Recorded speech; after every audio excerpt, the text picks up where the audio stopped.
Welcome back to Highly Respected. I'm your host, Scott Greer. So today we're going to have a little bit of a quick episode. I know we've only had a few days in between this episode and the last episode. So there's just a couple of topics I want to cover before we have a very special guest return to the show later this week or early next week, depending on when we record. Can't reveal who it is yet, but it's not going to be anything to deal with politics, and I think a lot of listeners will enjoy it. So a couple of quick topics I have, and a lot of it is continuation of what I talked about last week with Biden's inauguration and Trump's legacy. So the first thing I want to get into is there's been a lot of debate over what do we do now with Trump gone.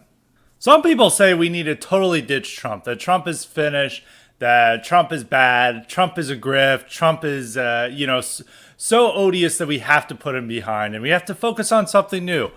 Others, want to cling to Trump and say that we have to rally behind him. This is our only leader. Some of these opinions may sound like mine pre-January 6th, but that's our leader. That's who the symbol is. And even that we have to, it's nobody else but Trump. I think January 6th, as I've said before, changed a lot of the calculations with this. That Trump, he's banned from Twitter. He's suspended from nearly other tech platform. He's debanked. He's threatened by impeachment.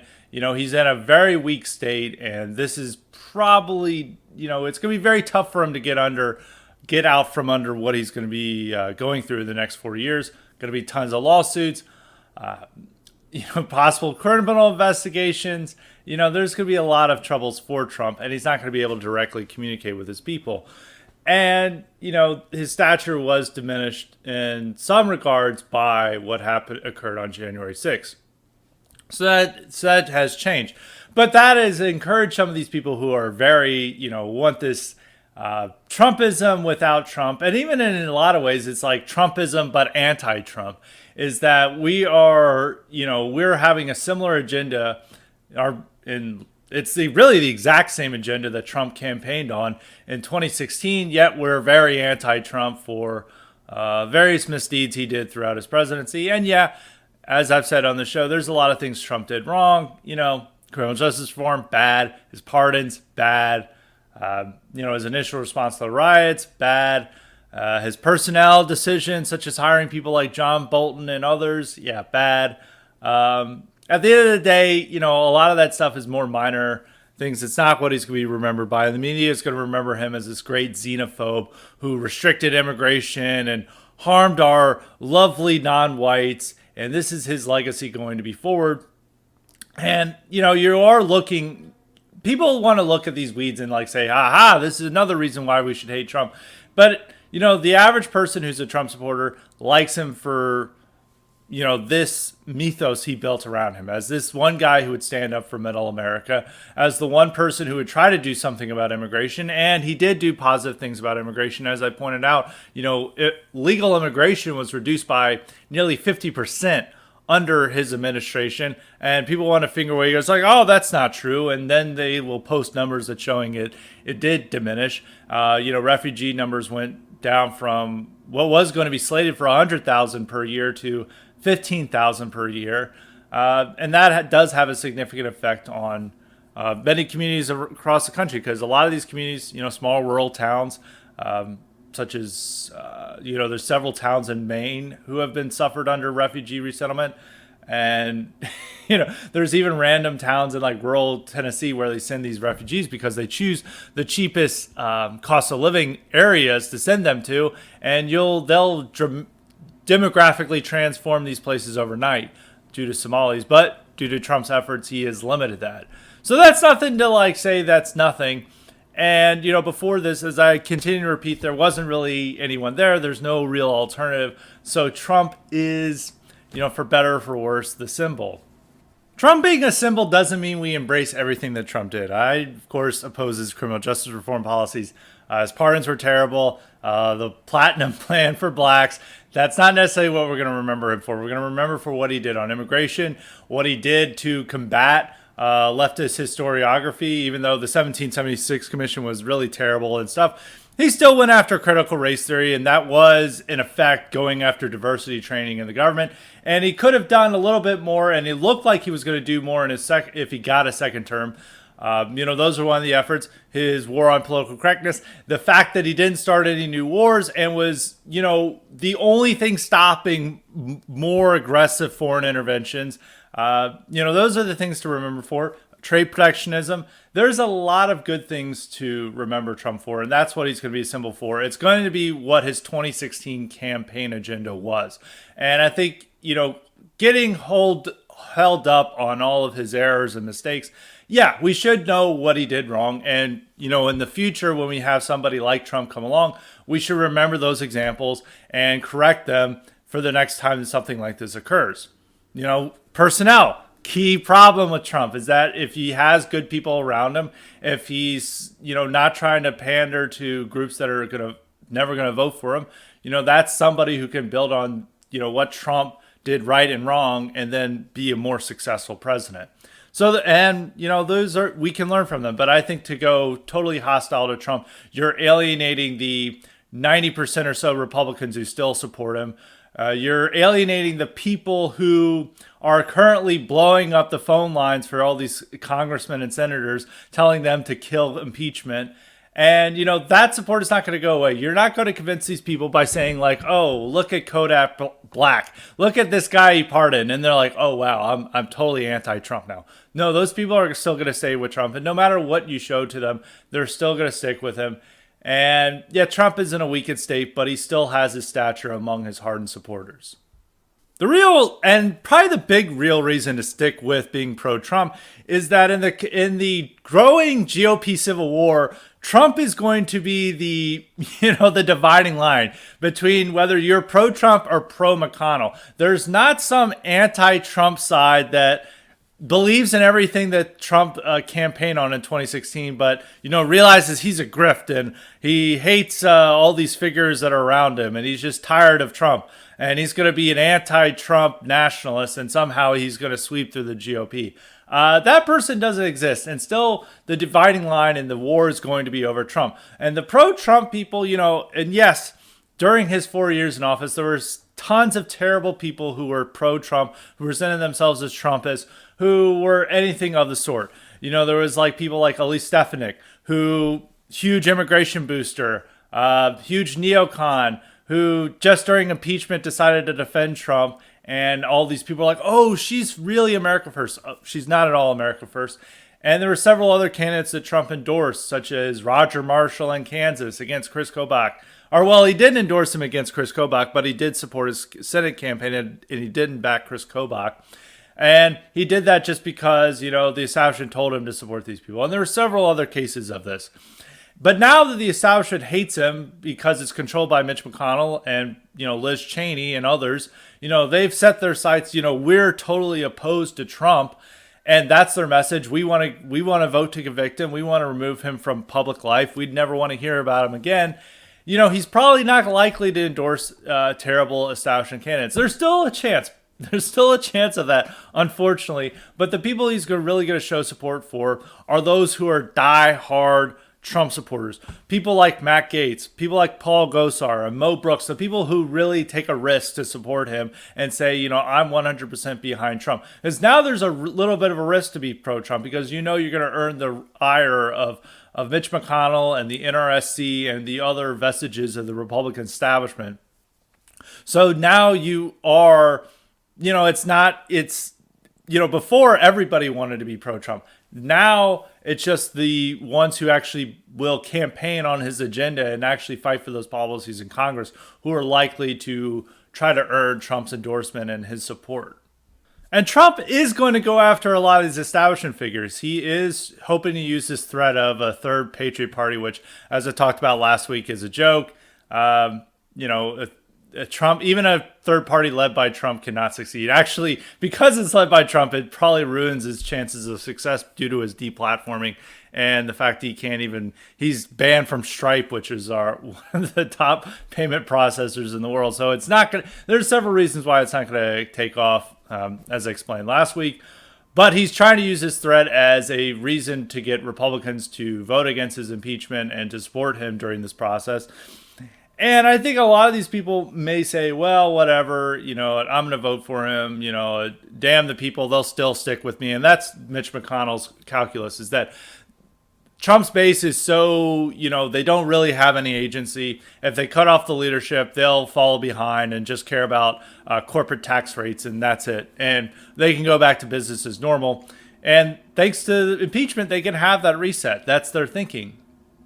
But Trump is not going to let them get away with that. And he's still going to be around. Yes, he can't communicate with people on a daily basis because he's banned from Twitter.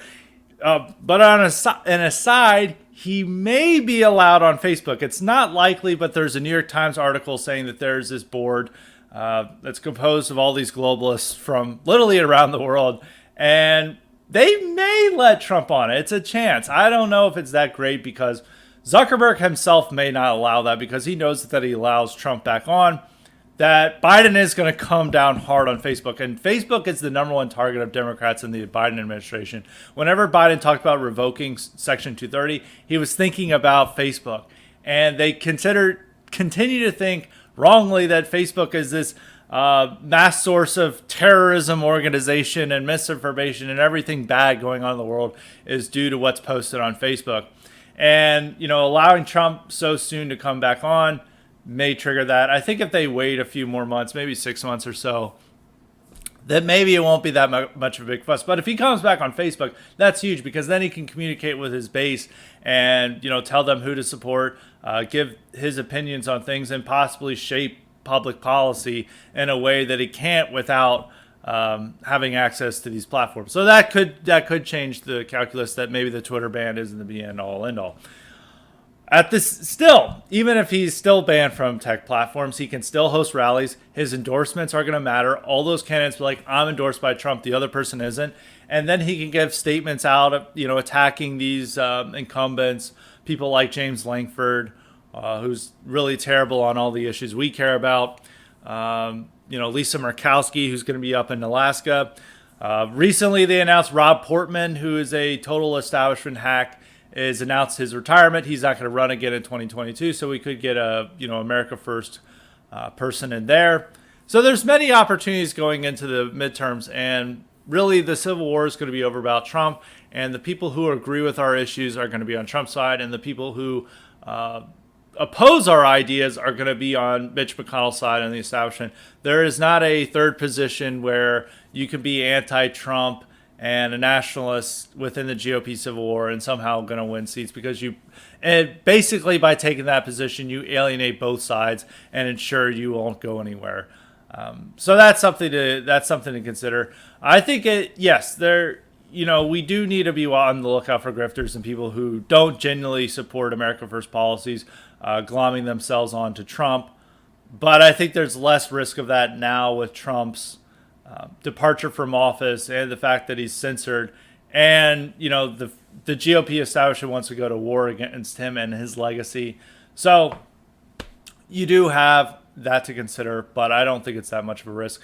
And Trump as a symbol will still stand as somebody who is a champion for America First policies and a champion for the historic American nation and the ordinary middle Americans that both Republican and Democrat establishments ignored. And, of course, we all know that he did many errors.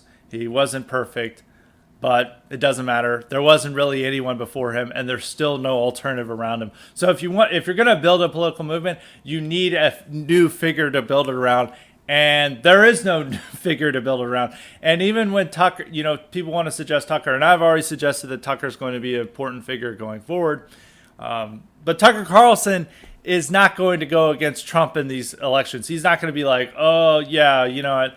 I'm going to start my own political movement that's going to be backing these individual candidates. It's actually going to be that Tucker and Trump are probably going to be aligned, in the next 4 years on a lot of things. And there's not going to be there'll probably be some, private acrimony that we're not aware of. It's out of the public eye, but they're not going to have, a full-on public rift between each other. And they're still going to be, on the same page on a lot of things. And I think that's something to keep in mind. Switching gears a bit, let's go back to what caused the downfall of Trump. And I'm, of course, talking about the Capitol insurrection, the greatest threat to our democracy we've ever faced. It was our era's Pearl Harbor. And yes, we're talking about the Capitol protests of January 6th. There's some latest developments that are pretty disturbing for anybody who is a conservative or may have their doubts about what occurred on that day. The infamous zip tie guy, Eric Munchell, who is a Nashville resident, was recently had a bail hearing, or he was trying to attempt to get bailed and be released from prison. Federal prosecutors tried to deny him bail under the assumption that this guy is so dangerous and extreme that we have to keep him locked up. And their arguments in court were, one, people died. They shrieked into the phone. They're like, people died! People died! And apparently Eric Munchell himself, who they have no evidence of being involved in any of the deaths, and the only evidence they have, as the judge pointed out, is that he was walking around the Capitol without permission, which is what he's being charged for under, federal trespassing. That was the first reason. The second reason is that his beliefs are so extreme, and the beliefs are that, Biden is not the legitimate president, and that, there's a right to question the results of the election, that he deserves to not have bail and be locked up during his trial. And the judge said, well, that's, he may be wrong, but, that's a First Amendment. That's his free speech right to hold those beliefs, and you can't hold that person there. And the prosecutors, throughout their case, what they were making in this bail hearing last week, I think it was Thursday or Friday, they kept emphasizing, this guy was a part of insurrection. He had all this sedition. He allegedly had weapons stashed in his car, and he was a part of this plan to topple our government. And, the defense proved that this guy had no plan at all. He kept asking his mom, hey, what's the plan? His mom had gone into the Capitol with him. He's like, what's the plan? What are we doing here? And the zip ties that he picked up that he became a viral sensation were dropped by a police officer. He did not bring them with him, and he picked them up and was carrying with him so they couldn't be used against his fellow demonstrators. Probably not the wisest decision, but, it makes sense now and there were no lawmakers for him there to restrain and to kidnap. So it doesn't really make sense. It's not quite clear what threat he was posing to actual people. But yes, he's likely committed some form of crime. What crime that is, it'll probably be determined in court. But due to the federal prosecutors, they think this person they caught like an Al Qaeda mastermind when it's just some dude who rolled up in a Punisher flak vest and body armor and was just walking around unarmed. Happened upon some zip ties and then kept walking around. They have no evidence connecting him to attacks on police officers or to any of the violence that may have occurred. They just have evidence of him walking around. And according to his testimony, he didn't even break through the Capitol. He entered the Capitol through an open door. And they have no evidence to disprove that claim. But they still want to hold him without bail. So this judge in Tennessee ordered him to be released with bail. Everything was happy. Well, or not everything was happy, but federal prosecutors appealed to a federal judge in D.C. who blocked the bail hearing and ordered Munchell to be held to be held indefinitely. And they were able to do this because they presented a new claim of evidence of how dangerous Munchell was. Munchell was allegedly a part of a group that yelled at a Bloomberg reporter and called him Antifa. And due to this reason, this convinced the federal judge to hold him indefinitely and to not grant him bail. And it's pretty ridiculous. And this federal judge oversaw the Mueller probe. So once again, the deep state is getting what it's won. And the prosecutor's arguments are quite shocking. They're going all in that, your First Amendment rights can be used against you, that you are such a threat due to your beliefs that you can be held without bail, that you can be held indefinitely through your trial, and we're going to throw the book at you. And they're trying to say, oh, we have new evidence that's showing he was committing sedition. And it's like, what? I mean, I'm not sure what sedition it is by just like being like not very smart and walking around in the Capitol, in fatigues, not really doing anything, just kind of wandering around, visiting the chamber. Yeah, that's federal trespassing. Not the smartest decision to do. But in terms of this being a terrorist attack, no, it's not. Not at all. And the fact is that there are plenty of people, left-wing rioters, who've been let off without charges they were set free, no bail, no charges drop, just let go. And they have evidence of these guys like throwing Molotov cocktails at federal courthouses, are them, causing actual destruction to police headquarters and, actual state-run facilities. And judges like, okay, you can go free. And Andy Ngo was posting all these evidence of these Portland rioters who were just causing havoc this last weekend. They are arrested, released, no bail, charges drops. It's all good. If you're an actual rioter, it doesn't matter. And there was even these cases where they stormed into, I believe it's Eugene, Oregon. They stormed into the mayor's office, forced the mayor to flee. And, that sounds like a serious offense because, we were all claiming that it's domestic terrorism to make our lawmakers flee when you storm their building. Apparently, that's not domestic terrorism, and you can expect all those people to be released. Charges drop. No federal prosecutor is going to demand that they're held indefinitely due to their extremist beliefs. And that's the lopsided nature of our country. It is totally anarcho-tyranny that if you are a conservative or a Trump supporter and you happen to, protest something and do something that may be illegal, you can expect the full book to be thrown at you, and then for just to make up charges and make up shit about you to ensure that you're held indefinitely. While if you're an actual left-wing rioter, and having dangerous materials on you, and they have video evidence of you damaging a federal building or a state government building, you can be let off. It's okay. Just many of these people are repeat offenders. Andy Ngo was showing that these people have been arrested several times, and every time the same story happens. And this Munchell character, he does have some kind of a criminal past. Not a real serious criminal past, but it's not connected to anything political. And yet he's held indefinitely. And they also try to claim that, he may go to other rallies. And the first judge asked, what rallies are planned? Or is there any evidence that he may attend any rallies? And the federal prosecutors didn't present any evidence. So it does go to show how insane our system is. We are living under a reign of anarcho-tyranny. If you are, in black mask and a black bloc, you can do whatever the hell you want. But if you're in a MAGA hat, you could be facing, sedition charges for, walking around the Capitol. And, they're trying to prove a conspiracy, and there's literally no conspiracy to prove because most of these guys, they went in, they had no earthly idea what they were doing. There was no leadership. There was no coordination. They just walked in. They didn't know what they were going to succeed in. And, it's not the smartest decision. It was pretty foolish to do that. But, it's not the worst thing in the world. And I think the way the media is portraying this and overblowing it and condemning these people as worse than Al-Qaeda is just ridiculous.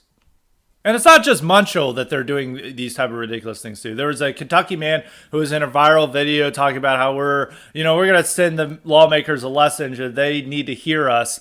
It's pretty aggressive. It was a heated boomer moment. And this guy, part of the conditions of his release, on bail was that he is barred from commenting on government matters on the internet. He can't talk about the government, which, maybe that's a First Amendment violation, that he can't talk about anything dealing with the government, is that he has to be completely silent on this issue. But I guess they can order censorship through, judicial command. And that's the new world we're living in. And it is really unfortunate. You can still say that you disagree with the actions of the Capitol rioters. I think most people do, even though there was that one poll that showed that 45% of Republicans supported it. And in many ways, I'm not morally horrified by what they did. I mean, as I've said numerous times throughout this podcast, there have been many times that the Capitol has been stormed by protesters without permission. We saw this in 2018 with, the Women's March people who were protesting Brett Kavanaugh. They stormed in, were interrupting hearings, going crazy. No one called them domestic terrorists. They got some minor charges thrown against them. I think most of them was dropped. Nobody was trying to deny them bail because they were somehow dangerous due to their extremist beliefs that Brett Kavanaugh is a rapist and he can't, and by allowing him on the Supreme Court, the American government is approving rape or something. Nobody tried to use those. Nobody tried to silence those protesters from commenting on government matters or Brett Kavanaugh. And there's several cases throughout this time where they've interrupted congressional hearings, staged sit-ins in congressional offices. It's not that abnormal. So even if you disagree with that, you can still think that what the government is doing right now towards these hapless demonstrators that they arrested is wrong and is entirely outrageous. I think there are a few people who probably do deserve some more serious scrutiny. The people who they have video evidence of them hitting a cop with a blunt object.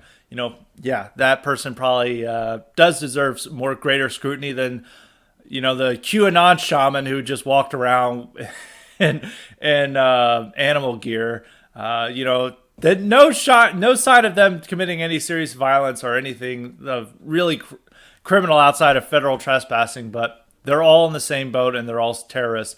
And this is the new standard that we're having to live with. And if you don't agree with that, you're a terrorist sympathizer.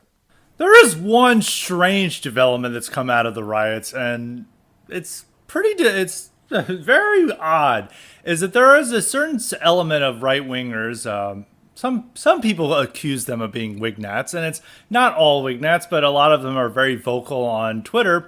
And they're celebrating the federal crackdown on these Trump supporters from the riots. That they're really celebrating it, and they're also even tagging the FBI in post and trying to say, "Hey, here's somebody who committed a crime. FBI, please get them." And these people they're tagging is individuals like Nick Fuentes, who committed a serious felony somehow by speaking in public. And they're really treating this like kids treat, the way they're acting is like kids on Christmas Eve. Like, this is the most exciting thing to ever happen, that we're going to have a massive expansion of federal power and a massive broadening of laws to crack down on political dissent. And these people are political dissidents, and they're doing this solely to own the Trump supporters, the AMNATs, I guess. I guess there's going to be some big victory for them if they if the feds crack down. And I don't want to dwell too much on it, but I just want to point out that there are people like this, certain figures who were considered leaders of the alt-right, who are involved in the Charlottesville lawsuit, are some of the people who are compulsively tweeting about this. And you may think that there's only a few tweets about this, and I've checked a few people's timelines, and that's all they're tweeting about. It's all they're compulsively tweeting. It's like, FBI, please arrest this person, please. They don't return my text messages. They said a mean thing about me in 2018, and that's like their whole arguments, and they think that there's some great victory. And I've tweeted out this before, is that a lot of people have replaced meta politics with meta resentment. And meta politics is the idea that there's like this broader, cultural underpinning to politics. It's that it's beyond electoral politics. There is like the Trump moment is a meta political moment, that it has shifted the Overton window in our direction. It has made people more aware of our issues. And there is a certain, meta political struggle with the Trump symbolism that goes beyond, what legislative victories there are. Is that, half the battle is outside of most of the battle is actually outside of electoral politics and what goes on Congress. And this was a big, right-wing concept, but now they're just all meta resentment, is that generally these people who are, close to them on their ideological spectrum, their whole mission in life is defining themselves by being opposed to them and wanting them destroyed. And they've gone into this direction of just repeating MSNBC talking points. And that's why I use the term alt MSNBC to talk about these people. I mean, when they talk about the coronavirus, Trump, the protests, they sound like Rachel Maddow. I mean, there's some of these people who've condemned this as the most evil thing to ever happen. And, we need like a permanent lockdown, and Trump's rhetoric is just so offensive to them. And these are people who, don't really hide their Hitler worship very well. And for some reason, they're upset by Trump. So, there's something, this is a broader problem besides this like narrow fringe of people who are, becoming more irrelevant by the day. And it is a bigger problem within the right itself, is that people turn their personal politics as that, like, I have a disagreement with this person, or I don't like this person's take, or there's some behavior of this person I really don't like. And they kind of blow this out of proportion, and feuding becomes a most of their drive. It defines their political ideology. It defines their political identity. And my friend, future U.S. refugee, who I hope you people follow on Twitter, had a very good point about this, tweet thread. He noted that there was this famous interview between Tucker Carlson and Charlie Kirk, and Tucker owned Charlie Kirk the whole time. And despite that, Charlie Kirk and Tucker, aren't spending all their time attacking each other. And in many cases, they still work with each other. Tucker goes to TPUSA conferences, which may not be the best thing. That's another story. But it does show that these people are able to put aside their differences and, able to cooperate on, on political activism and political strategy. And they both know that going to war with each other just hurts them in the end. And, he made the point that, sometimes you do have to not go, all out on people who disagree with you. And a lot of ways, Twitter incentivizes this behavior. There's certain people who, I probably agree with them 90%, 95% of what they believe in, but their takes and their style and some other things about them just drive me nuts. And I just sometimes you just really don't like these people. I try not to keep, that stuff all the timeline and just avoid the fact of just constantly bashing these people, which, a certain demographic of Wignats, that's all they do. I mean, that's their whole ideology and identity right now is just attacking, people who they think are Trump shills or whatever. And that's their whole identity. And it's going to be tough for them to define themselves outside, with Trump, no longer in office, is that and people are going to remember their behavior of, basically siding with the federal government against political dissidents just to own somebody that they think was rude to them, and it's very dumb. And they're not seeing that how this is going to affect them as well, because as I said, many of these guys are in Charlottesville lawsuit. If they think that somebody speaking in public and their words spoken in public or in text message or on a blog can be seen as a terroristic threat or incitement to violence, then that's probably not going to help them in their, future endeavors. But, they don't see the point. And in many ways, these people supported Joe Biden for that exact purpose, is that it was just about owning, people on the right they view as mortal enemies, rather than actually helping the cause. So that's something to avoid. And, and a final point about this is that a lot of people compare the Capitol siege or insurrection or whatever you want to call it. I prefer Capitol protest to Charlottesville. And yeah, there is a similar story there in that, this is a media-driven hysteria where, something that was, otherwise not that abnormal, pretty typical thing occurred in America, and somehow this is a terrorist attack, and it's the greatest threat to our democracy to ever occur. And Charlottesville is just 1,000 people gathering in a park, and there was brawls and other craziness that happened due to the extreme response from the left and others. But in the end, it wasn't really an important event. I'm also going to once again cite my good friend, future U.S. refugee, who also had tweets about this, saying that both these cases are rather unimportant and, not how both their supporters and critics think. Is that, and a lot of Charlottesville supporters think that this is the most important this was an epochal event, that this signaled a new era in our lives, when really it wasn't. I mean, white nationalists were doing this in the 80s and 90s, and some of them had far bigger crowds. It didn't generate as much media attention, but, they were doing this at the time. And one of the problems with the alt-right is that they were once again, mimicking white nationalism 1.0, which was not supposed to be the point. But that's a separate topic. So they went that, people have done that for ages. It wasn't really that important, and it was a small gathering. And when they went there, due to the poor police response and Antifa violence, it turned into a riot. And then the media later turned it into the worst thing ever, even though most of the things that occurred, not necessarily outside the ordinary in some of these violent riots. And we've seen many people drive, many cars hitting protesters throughout this year. Sometimes it's Black Lives Matter supporters running over Trump supporters. Sometimes it's ordinary citizens trying to avoid a marauding BLM mob.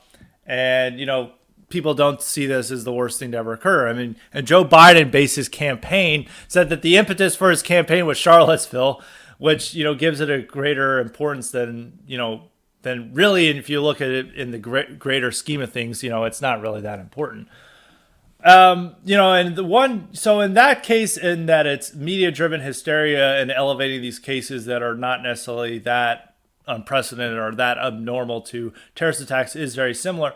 The differences is that everyone was able to isolate Charlottesville away from them. Is that both the greater Trump movement and conservatives and Republicans were able to say this is not a part of us.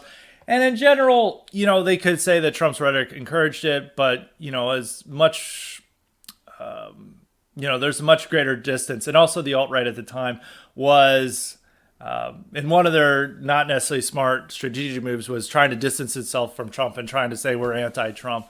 And that probably actually limited their degree of support. And many other things limited their degree of support.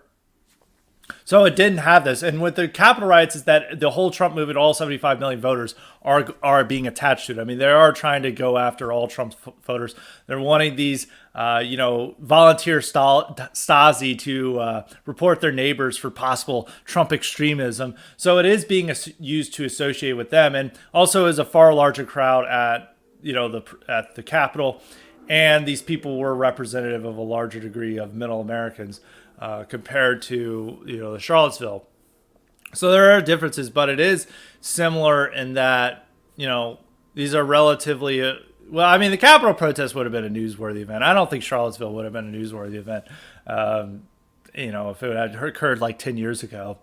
Capitol protest probably would have been, but the way it's treated is, far more exaggerated than what it is. And this is being used, and both of them are being used to attack, call for more censorship and stuff. But the greater degree is that Charlottesville is actually tied, or not Charlottesville, but the Capitol protests are directly tied to Trump, his movement, the Republican Party, and the 75 million people who voted for Trump. And that's going to be used to go to war against middle America. While Charlottesville was really used more, they tried to extend it to the rest of the Trump movement, but they only were able to focus on the alt-right, and it was one of the reasons that, probably the big reason the alt-right isn't really around anymore. I think one of the things to conclude is that even though the Stop the Steal rallies before January 6th were a massive success, it showed, tens of thousands of people coming out to support the president, and then it gave an opportunity for people, the dissident right and genuine and nationalists to gain a platform and gain standing among them.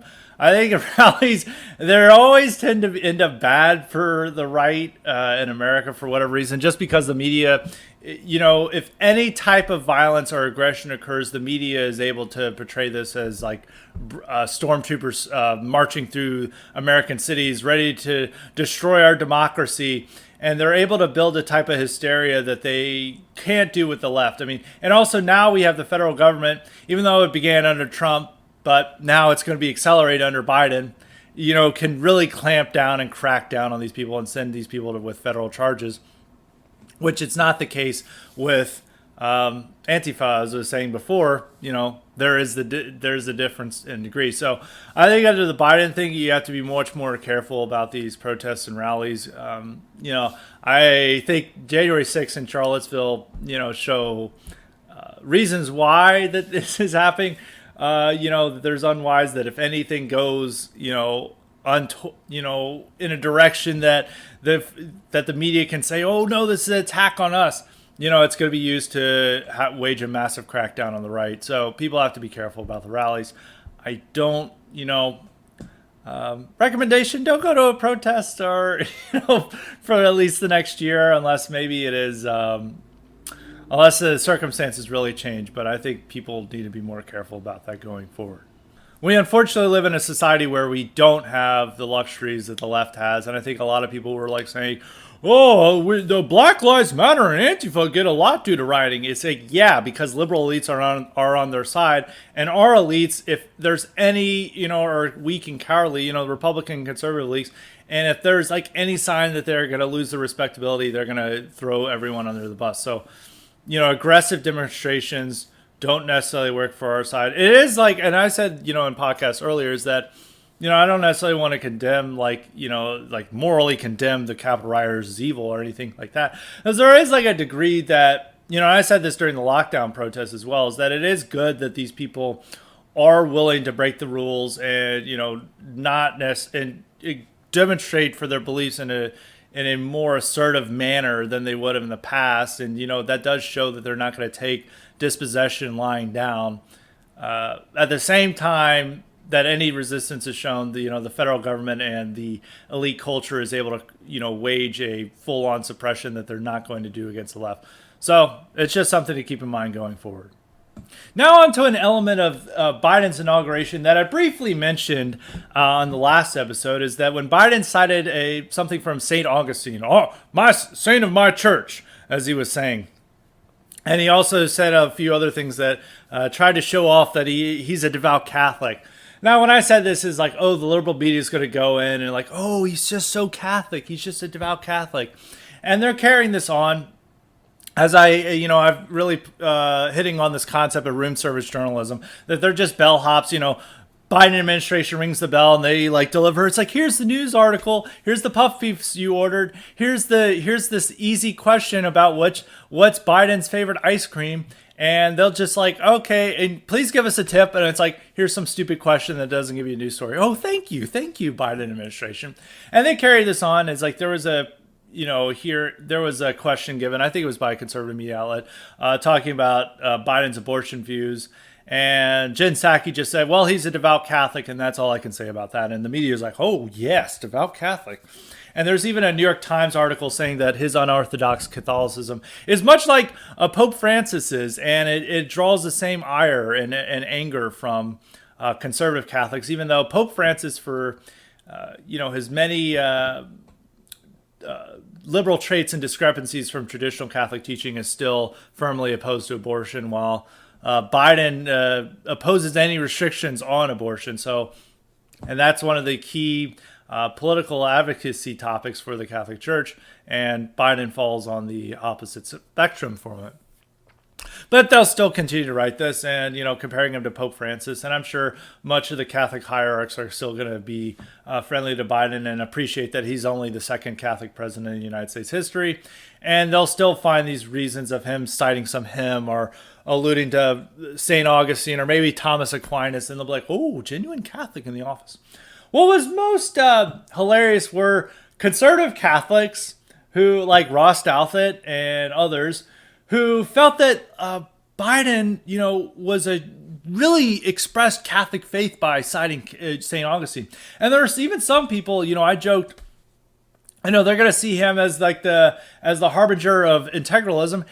Sure enough, there were serious e-trads who were saying this. They're like, this is integralism. This shows his deep commitment to Catholic faith. We can influence him. We can tag him in tweets and pressure him to actually stand against abortion. And he cited the common good. Oh my God, no one's ever cited the common good except for Catholic integralists. Wow, he is the genuine Catholic believer in the White House. Wow, we finally, the papal empire is finally coming to North America. And yeah, a little bit exaggerated, but these are the type of people they are. And they just fall for this stuff all the time. Anytime a liberal says anything that's remotely Catholic, they're like, soy jack mode. Catholics, new soy jack drop. It's me. It's Catholic soy jack. And this is their whole message that they live for this. It's it's like ordinary boomer conservatives when a black guy says remotely something negative about Democrats. They go crazy. It's the same with conservative Catholics, with any Democrat who says anything that may resemble Catholic teaching. And they're just so desperate for this that and many of these people are ones who were fervently anti-Trump. They refused to vote for Trump. And it's Trump was actually, anti-abortion and actually was using his administration to push abortion restrictions. Biden's going to use his administration to lift all abortion restrictions and to suppress religious freedom. Trump tried to protect religious freedom. But they're still going to go for Biden because Biden cites St. Augustine and Trump doesn't. And a funny anecdote, I posted this on Twitter, is that they always fall for the St. Augustine and it quotes, and everyone tries to do that with their redemption story. And the funniest one was Katie McHugh and her BuzzFeed tell-all. And if you don't remember Katie McHugh is this trader. She used to work at Breitbart, was an associate of mine. She helped dox me and several other people due to her own failures in life and being a resentful little varmint. You know, she's a very venomous person, but she's ultimately, it's due to the fact that her life is miserable and terrible. And she doesn't even have hair. So, you know, in some ways you just want to take pity on her. But at the end of the day, she's just a nasty woman, as Trump would say. But anyway, in her tell-all story of her trying to pretend that her racism or whatever was the fault of these evil men who, you know, tried to help her or whatever, she was like saying, oh, I read St. Augustine, which she's not smart enough to read or to understand. And like, that made me not racist. And all these conservative Catholics are, ooh, ah. It's like, St. Augustine saved her soul. And like, there were several other articles in Catholic publications just like gushing over Katie McHugh's conversion to Catholicism or redemption due to St. Augustine. And now she keeps coming back onto Twitter under different accounts. And every time she comes back, she's like, talking about how much she loves abortion, how she hates pro-lifers, and she's attacking them as racist. And she's like, abortion is awesome. And then I always want to be like, you know, compile these and send them to the people who wrote these articles about how her St. Augustine quote proves she's a genuine traditional Catholic, and be like, hey, what do you think about this? Are you going to retract your article you wrote? But of course they probably won't. They'll just ignore, because the whole point is that they're so desperate to see any type of their beliefs entertained in public that they'll like pretend to look away, and they'll like ignore the bigger picture. And I've attacked him on the show previously as Adrian Vermeule, a Harvard law professor who's like considered the chief integralist intellectual. One of the funny things is that Lady Gaga sang the national anthem at the inaugural, and he thinks that Lady Gaga is a secret Catholic agent who's spreading the faith through popular culture, even though her most famous song is a clear rejection of traditional Catholic teaching, Born This Way, which I don't think that's what the Catholic Church necessarily celebrates, the LGBT lifestyle. Maybe so, but that's what they want to believe in the church. So they're so desperate for popular affirmation and respectability that they'll ignore the bigger picture and just side with, Biden. And it's and a lot of these people are converts who are desperately grasping for an authentic identity in modern America, and they try to pretend that being Catholic is an ethnic identity to the way it was in the early 20th century, when it's not, and it doesn't really connect people in the way that it would have when all these people were living in ethnic enclaves, and there was a general mainstream WASP culture that was more opposed to them than it is now. I mean, that general WASP culture doesn't really exist anymore. Catholics aren't living in the ethnic enclaves anymore. Most of them are living in the suburbs.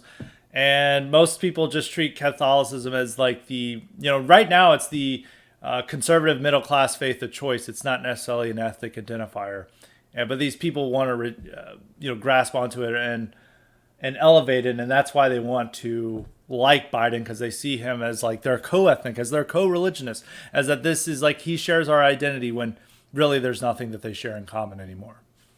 Now, before I get to the Patreon questions, I have to answer a question that a lot of people are asking me on Twitter.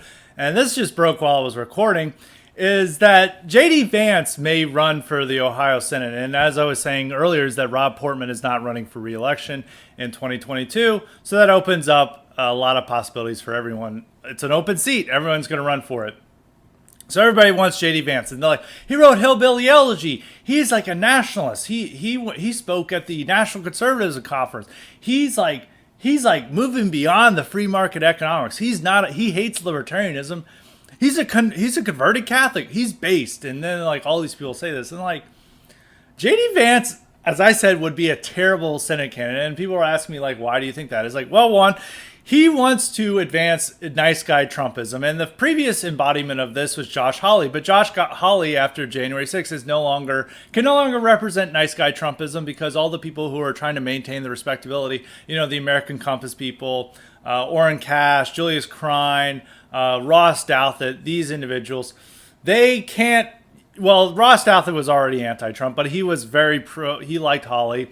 They no longer like Hawley because he's no longer respectable. He's disreputable because he backed the insurrection. Well, you can't support him anymore. So they need like a new figure to rally around, and they think it's J.D. Vance. And I have to say, as J.D. Vance, if you've ever heard him speak, is not a charismatic individual. He doesn't have any populist bluster. He's kind of just like, a dude who sits there. He's like not particularly attractive. He's married to an Indian, and like his kids have Indian first names. So it's like, I don't know how he's like connecting with middle America there.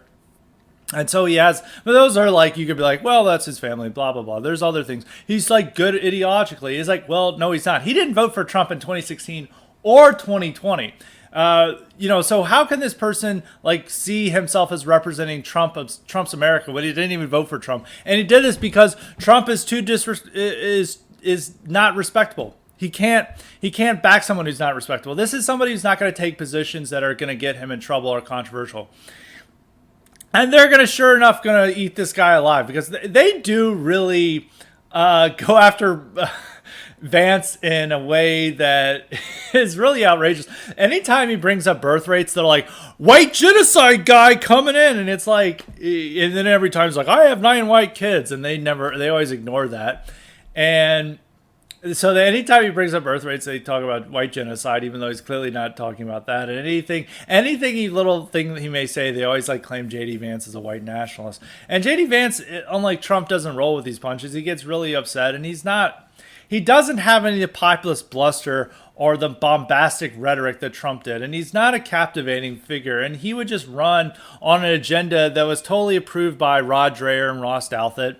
And it would be boring. People would fall asleep. He'd talk about, these, wonk economic policies that no one cares about. He would not offer red meat. He would not be someone to really energize the Trump base. And that's like a core part of the national populism, is that it's like based around being politically incorrect. And he tries to be a politically correct Trumpist, and that's just not going to work out. Like, nobody wants that. They want somebody who's going to go up there and insult like the left, who's going to attack the left, who's going to give them the red meat and to fire them up in the battle for America. And J.D. Vance is just not somebody to do that. If he got elected, I guess he would be all right. I mean, he'd probably be better on all the issues. I think he's understands immigration is a problem, but I mean, he's only going to articulate that if somebody won't call him racist. And I don't think he could win. I don't think he could run a Republican primary, because he's not going to win over Trump voters. And so, yeah, that's it. I don't think he's going to win. I think it's going to be a very silly race. If he announced he was going to win, he's going to receive a puff piece in all the conservative media. I see Washington Examiner magazine, National Review. Tucker Carlson will elevate him. And some people were like saying, well, Tucker Carlson really likes him. It's like, well, it's going to take a little bit more than Tucker Carlson's endorsement to keep people awake at these rallies. So I don't know necessarily yet who's going to run. There's a couple of different possibilities. Josh Mandel, who was actually backed by like Cernovich and Posobiec when he was considering a Senate run in 2018, may run. But I hear some, things that he's not necessarily the one to support. Jim Jordan may run. Jordan's got a lot of his issues. I think Jordan would be too much of like a boomer conservative running. Not necessarily who he won as America First. I also don't think he would win. So it remains to be seen. Hopefully there's a genuine America Firster to emerge. And that person is not J.D. Vance. And if you're really falling for the J.D. Vance meme, just wait till he's on the campaign trail, and I'm sure he'll disabuse you of any of your fantasies. So that's all I have to say about J.D. Vance. Now, on to the Patreon questions. As a reminder, you too can get the power to ask questions on Highly Respected if you sign up for the Patreon option at Highly Respected's Patreon. So this first question comes from Tim, or it's actually the only question today. Sorry about it. It's nice. I was thinking of the previous question about J.D. Vance, which was not a Patreon question. And this question comes from Tim. He asks, Scott, the new defense secretary says he wants to root out all extremists and radicals and racists, actually, from the ranks. What do you make of this, and is woke militarism a serious threat? And this is a great question, is that, the military is, people have many people on the right, on conservatives, still have this glamorous image of the military, is that they're the good old boys who are fighting for our freedom and our patriotism. And when they come back, they have these soldiers, and it's this really masculine Chad who was like on the front lines, and he's a good old boy. He like loves country music, loves his country. He is just one of them, and that's something to support, and not to necessarily denigrating the service. Is that there's a lot of people who put their lives in danger on behalf of something they thought was a greater cause, and that deserves the respect. And a lot of soldiers ordinary soldiers are good people and people who agree with us. But military as an institution itself is becoming increasingly hostile to middle America, to the historic American nation. And, it's going to only increase, the wokeness, it's woke militarism under Biden. If you look at a lot of their initiatives, is that, Lloyd Austin is the first black defense secretary. He's saying his mission is to root out our enemies from our midst. And it's like, he doesn't expand on who our enemies are. That could be anybody from Trump supporters to people who are NRA members. It's not made clear. They're not defining who these white supremacists and far right extremists are. That could be anybody. And a lot of their own trainings, there was a training that was exposed over the summer where they said that Make America Great Again is covert white supremacy. So is Columbus Day and saying all lives matter. So if you celebrate Columbus Day, will that make you a far right extremist who needs to be rooted out of the military? These are the questions that they're not going to ask. And they're also doubling down on all their diversity, initiatives. They may even eliminate some of their aptitude tests if they're limiting the diversity and eliminating the diversity of the officer corps. These recommendations were accepted back in December. The Pentagon's got a new diversity watchdog to, who's going to make sure that they're implementing these reports and are weeding out extremists. And, they're eliminating the Confederate flag, they're renaming the Confederate bases.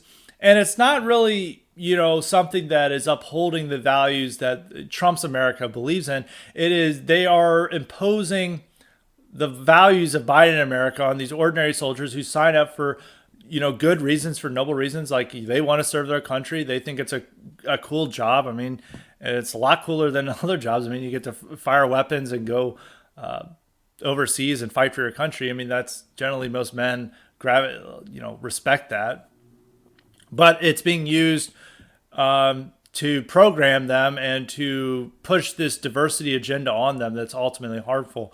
So I think people need to, and not necessarily the ordinary soldier, the ordinary infantryman who comes back from war, that you need to like, I don't like you because you fought in a war that was stupid. That's not what I'm saying. Is that generally there's these deference shown to these generals and these senior military commanders. Is like, this guy is saying something. It's like, he's saying we need more troops in Afghanistan. We need this new program that's going to waste $1 trillion on these fighter jets that aren't even going to work. We should listen to them. It's like we should begin to not see these people as these great and noble heroes, but as somebody who is like, senior DMV bureaucrats. Yeah, they have cooler training than most DMV bureaucrats. Yes, their experience is more respectable, but what they're advocating for isn't necessarily entirely different. They want more diversity. They want more of these stupid wars, and they want to grow their own power. And the military operates just as another liberal bureaucracy, just like any other government agency. And I think people need to wake up to what the military is really like and how it is opposed to red state America now. Even though it depends on red state Americans to sign up and fight in their wars, they're not, encouraging the values that they have, and they're, setting up. And that's like, and this is not even just the diversity stuff. It's also they're going full bore with LGBT stuff, and like they already happily rescinded Trump's transgender ban. So it's becoming a social experiment, and it's something that people need to be aware of. And I don't think, the right really needs to lose its deference. All these generals and always like bow down to them and like whatever they support, and see them more as what they are, liberal bureaucrats. So that's my message on that. And there will sure enough be a lot more attention paid to this topic going forward. But that's all the time we have for today. So, actually, before I sign off, reminder, we will have an episode shortly later this week or early next week. So there'll be plenty of highly respected to go around. But Until next time, stay respected.